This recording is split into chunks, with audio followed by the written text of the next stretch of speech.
Hello students, welcome to my English class. Students, আজ আমরা solve করব ক্লাস 8-এর রায় ও Martin প্রশ্নবিচিত্রা 2024 থেকে ফার্স্ট ইউনিট টেস্ট পরীক্ষার জন্য 1 নম্বর স্কুলের মডেল সেট, অর্থাৎ আরামবাগ হাই স্কুল এইচএসের যে মডেল সেটটি দেওয়া রয়েছে সেই মডেল সেটটি আজ তোমাদের সঙ্গে ডিসকাস করব। তো প্রথমেই তোমাদের যেটি আছে সেটি হচ্ছে রিডিং স্কিল সিন। তো এখানে তোমাদের একটি পোয়েমের অংশ দেওয়া রয়েছে, যেটি তোমাদের লেসন 3, তোমাদের টেক্সট বুক যেটি আছে তার লেসন 3 অ্যান এপ্রিল ডে নামক যে পোয়েমটি আছে, হেনরি ওয়ার্ডসওয়ার্থ লংফেলোর, সেখান থেকে তুলে দিয়েছে দুটো স্ট্যাঞ্জা। তো এই কবিতারটির সংক্ষেপে আমি তোমাদের 2-1 লাইন বলে দেবো। যে এখানে একটি ঋতুর কথা কবি উল্লেখ করেছেন, সেটি হচ্ছে বসন্ত ঋতু।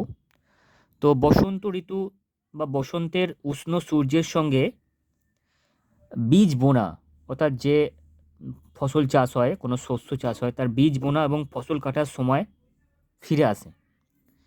যখন বসন্তকাল এসে আগত হয় বা বসন্তকাল ফিরে আসে, তখন বীজ বোনা হয় এবং ফসল কাটা হয়।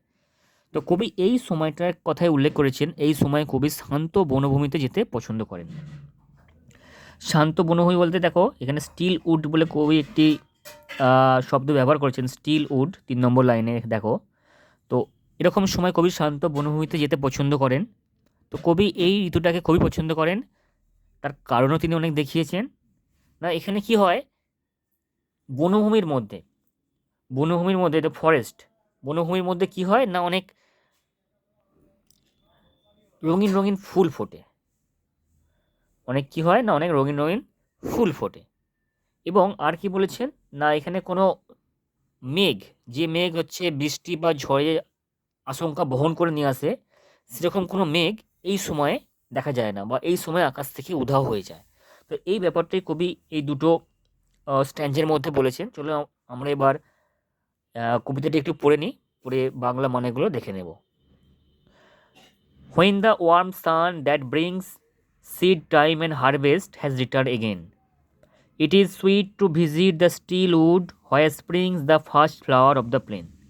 তো দেখো এখানে কবি কি বলছেন, when the warm sun, উষ্ণ সূর্য, দ্যাট ব্রিংস, যে সূর্য আমাদের কাছে বহন করে নিয়ে আসে, সিড টাইম অ্যান্ড হারভেস্ট, অর্থাৎ বীজ বপন এবং ফসল কাটার সময়কে, হ্যাজ রিটার্ন এগেন, আবার পুনরায় ফিরে এসেছে। তার মানে বছর আবার ঘুরে গেছে, আবার বসন্তকাল এসেছে, ফসল কাটার সময় হয়ে গেছে, বীজ বপন সময় হয়ে গেছে।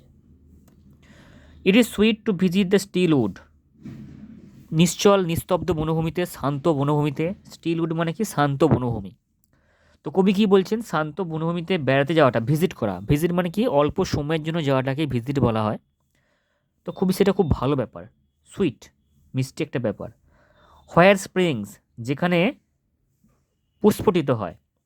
তো এখানে হয় মানে কোথায় না, স্টিল উডের কথা বলছে, নিশ্চল বনভূমি, শান্ত বনভূমি, যেখানে ফুটে ওঠে, কি ফোটে না, first flower of the plain, সমতল ভূমির প্রথম ফুল, অর্থাৎ বসন্তের আগমনের সাথে সাথে সেখানে কিন্তু ফুল ফুটে ওঠে।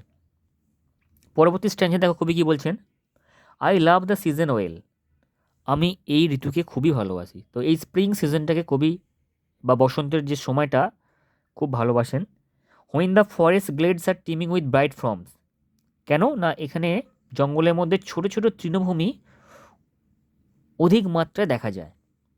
ফরেস্ট গ্লেডস মানে জঙ্গলের মধ্যে ছোট ছোট তৃণক্ষেত্র, চারণভূমি, সেগুলোকে দেখা যায় উজ্জ্বল আকারে। ব্রাইট ফর্মস মানে কি, উজ্জ্বল আকারে। আর কবি কী বলছেন দেখো, not dark and many folded clouds foretell, কোনো কালো এবং অধিক ভাঁজযুক্ত মেঘেদের কোনো মেঘেরা ভবিষ্যৎবাণী করে না the coming on of Sturm, কোনো ঝড়ের বা বৃষ্টির। অর্থাৎ এই সময় আকাশে কোনো ঝড়ঝঞ্ঝা বা বৃষ্টি প্রদায়ী কোনো মেঘের আগমন থাকে না, আকাশ থাকে পুরো পরিষ্কার। তো এই ছিল তোমাদের দুটো স্ট্যাঞ্জা। চলো এবার আমরা দেখে নেব প্রশ্ন। Tick the correct answer from the given alternatives. তো এখানে সঠিক উত্তরের টিক চিহ্ন দিতে বলেছে। প্রথমে দেখো কি আছে, দি পোয়েট স্পিক্স অফ, কবি এখানে বলেছেন কোন কিসের কথা বলেছেন, দেখো স্প্রিং, রেন, উইন্টার। তো যেহেতু বসন্তের কথা বলেছেন, তো সঠিক উত্তর হবে স্প্রিং। 2 নম্বর দেখো, the poet walks through the, কবি হেঁটে যাচ্ছেন কিসের মধ্যে দিয়ে? Green field, green forest, green plain. তো সঠিক করতে হবে গ্রিন ফরেস্ট। এবার দেখো বিয়ের দাগের আনসার দ্য ফলোইং কোশ্চেন, এখানে দুটি প্রশ্নের উত্তর দিতে হবে। Write the name of the poem এবং দ্য পোয়েট, অর্থাৎ এখানে কবির নাম এবং কবিতার নাম লিখতে বলেছে। আর why is it sweet to visit the wood during spring time, আর স্প্রিং টাইমে কেন বলছে যে জঙ্গলের মধ্যে বেড়াতে যাওয়াটা কেন খুব সুমধুর। এই দুটি প্রশ্নের উত্তর আমরা লিখে নিয়েছি খাতায়, সেখান থেকে আমরা দেখে নেব। দেখো প্রথম প্রশ্নটির উত্তর হবে the name of the poem is an April day and the poet is Henry Wadsworth লংফেলো।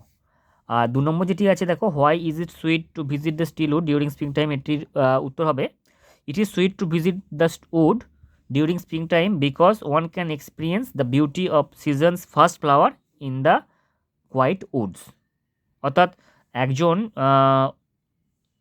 Experience করতে পারবে, অর্থাৎ অভিজ্ঞতার সম্মুখীন হবে কিসের? না বিউটি মানে সৌন্দর্যের, of the seasons first flower, ঋতুর যে প্রথম ফুল, মানে প্রথম ফুল সে দেখতে পাবে ইন দ্য কোয়াইট উডস, এই শান্ত বনভূমিতে। সেই জন্য এই সময় বেড়াতে যাওয়াটা খুবই সুমধুর বা খুব মিষ্টি একটা ব্যাপার। এরপরে দেখো কি বলছে, সি এর দাগের কী বলছে, find out the word from the text that mean the following. অর্থাৎ এখানে টেক্সট থেকে তোমাদের একটি ওয়ার্ড ফাইন্ড আউট করতে বলছে। ফাইন্ড আউট মানে কি? খুঁজে বার করা। অর্থাৎ সমার্থক শব্দ তোমাদের লিখতে হবে। একটি শব্দ এখানে দিয়েছে প্রেডিক্ট। তো প্রেডিক্ট কথাটির মানে হলো আগে থেকে কোনো কিছু জানা বা ভবিষ্যৎবাণী করা।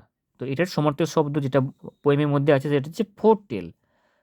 এই ওয়ার্ডটা খুবই ইম্পর্টেন্ট। ফোরটেল মানে হচ্ছে ভবিষ্যৎবাণী করা বা আগে থেকে জানা, এটাকে বলা ফোরটেল। তো এটি অবশ্যই তোমরা মনে রাখবে। আর গ্রামার ভোকাবুলারি দেখো 3টি প্রশ্ন দেওয়া আছে। প্রথমেরটা ভয়েস চেঞ্জ দিয়েছে দ্য, আচ্ছা দ্বিতীয়টা কি দিয়েছে? জয়েন করতে বলছে ইনফিনিটিভ দিয়ে। আর 3 নম্বরটা সঠিক উত্তরে টিক চিহ্ন মারতে হবে। তো এই 3টি প্রশ্নের উত্তর আমরা খাতায় লিখে নিয়েছি, সেখান থেকে দেখে নেবো আমাদের সুবিধার জন্য। দেখো প্রথমে উত্তরটা হবে ভয়েস চেঞ্জটা হবে someone bound the captive to a tree. আর 2 নম্বর যেটা ইনফিনিটিভ দিয়ে জয়েন করতে বলেছে, উত্তরটা হবে the team has a captain to lead the other team member. আর 3 নম্বরটা সঠিক উত্তর হবে she is working for a new project at the moment. তো এই ছিল তোমাদের 1 নম্বর মডেল সেটের সমস্ত প্রশ্নগুলির উত্তর। পরবর্তী মডেল সেট নিয়ে তোমাদের সঙ্গে ডিসকাস করব পরের ভিডিওতে। Thank you so much for watching my video. Please like, share and subscribe my YouTube channel.